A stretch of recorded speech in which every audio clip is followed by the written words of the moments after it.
வணக்கம். இது தேர்தல் திருவிழா. நாடாளுமன்ற தேர்தல் தேதி நெருங்கிட்ட நிலையில தமிழ்நாட்டோட அரசியல் களம் நாளுக்கு நாள் பரபரப்பா மாறிட்டே வருது. அரசியல் ரீதியான விமர்சனங்கள், பரப்புரைன்னு தமிழ்நாட்டில் நடந்த முக்கிய நிகழ்வுகளை இந்த தேர்தல் திருவிழா நிகழ்ச்சியில பார்க்கலாம். தேர்தல் நேரத்துல தமிழ்நாட்டில் அடிக்கடி சுற்றுப்பயணம் மேற்கொள்ற பிரதமர் மோடியோட பயணம் வெற்றி பயணமாகவே இருப்பதா தெரிவிச்சிருக்காரு முதலமைச்சர் மு.க.ஸ்டாலின். பிரதமர் வீடு கட்டும் திட்டம் உட்பட மாநில அரசோட பெரும் நிதி பங்களிப்போட செயல்படுத்துற திட்டங்கள்ல ஒன்றிய அரசு தங்களோட ஸ்டிக்கர் ஒட்டுறதாகவும் அவர் குற்றம் சாட்டியிருக்காரு. தருமபுரியில நடந்த நிகழ்ச்சியில பேசின முதலமைச்சர் மு.க.ஸ்டாலின் தெரிவிச்ச கருத்துக்களை இப்ப பார்க்கலாம். தன்னோட மகன் மட்டும் ஜெயிச்சா போதும்னு ஓ பன்னீர்செல்வம் இருந்ததால தான் தேனியில 2 தொகுதிகள்ல நடந்த இடைத்தேர்தல்கள்ல அதிமுக தோத்துடுச்சுன்னு குற்றம் சாட்டியிருக்கார் அந்த கட்சியைச் சேர்ந்த முன்னாள் அமைச்சர் ஜெயக்குமார்.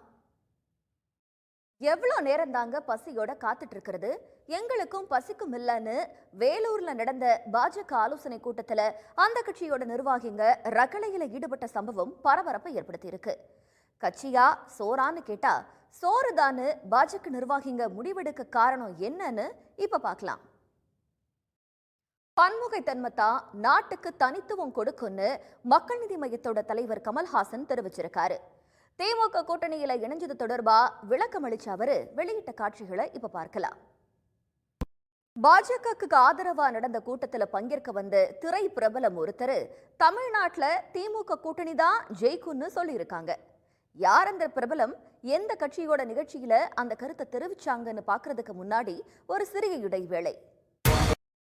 திமுக கூட்டணியில விசிகாவுக்கு 2 தொகுதிகள் ஒதுக்கப்பட்ட நிலையில அது தொடர்பா சமூக வலைதளங்கள்ல சிலர் வச்ச விமர்சனங்கள் தொடர்பாகவும் 2 தொகுதிகள்ல விசிக ஏன் ஒத்துக்கிட்டாங்க அப்படின்னு தொடர்பாகவும் பாஜக அதிமுக கூட்டணி உடைஞ்சது பற்றியும் பல்வேறு விளக்கங்களை அந்த கட்சியோட தலைவர் திருமாவளவன் தெரிவிச்சிருக்காரு.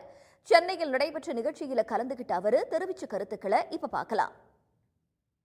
பாஜகவுக்கு வாக்கு கேட்கறதுக்காக நடந்த கூட்டத்துல கலந்துகிட்ட நடிகை கஸ்தூரி, தேர்தல்ல திமுக தான் ஜெயிக்கும், 2வது இடத்துக்கு தான் இப்ப போட்டி நடக்குதுன்னு தெரியுமானு கேட்க கூட்டத்தை நடத்திய அந்த தலைவர் யாருக்கிட்டையும் சொல்லாம அங்க இருந்து கிளம்பின சம்பவம் நடந்திருக்கு.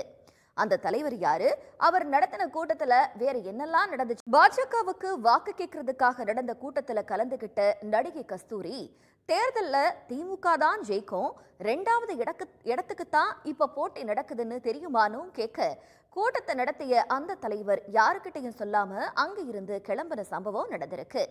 அந்த தலைவர் யாரு, அவர் நடத்தின கூட்டத்துல வேற என்னெல்லாம் நடந்துச்சுன்னு இப்ப பார்க்கலாம்.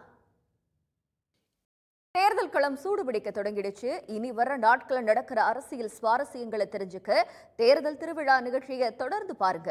நன்றி, வணக்கம்.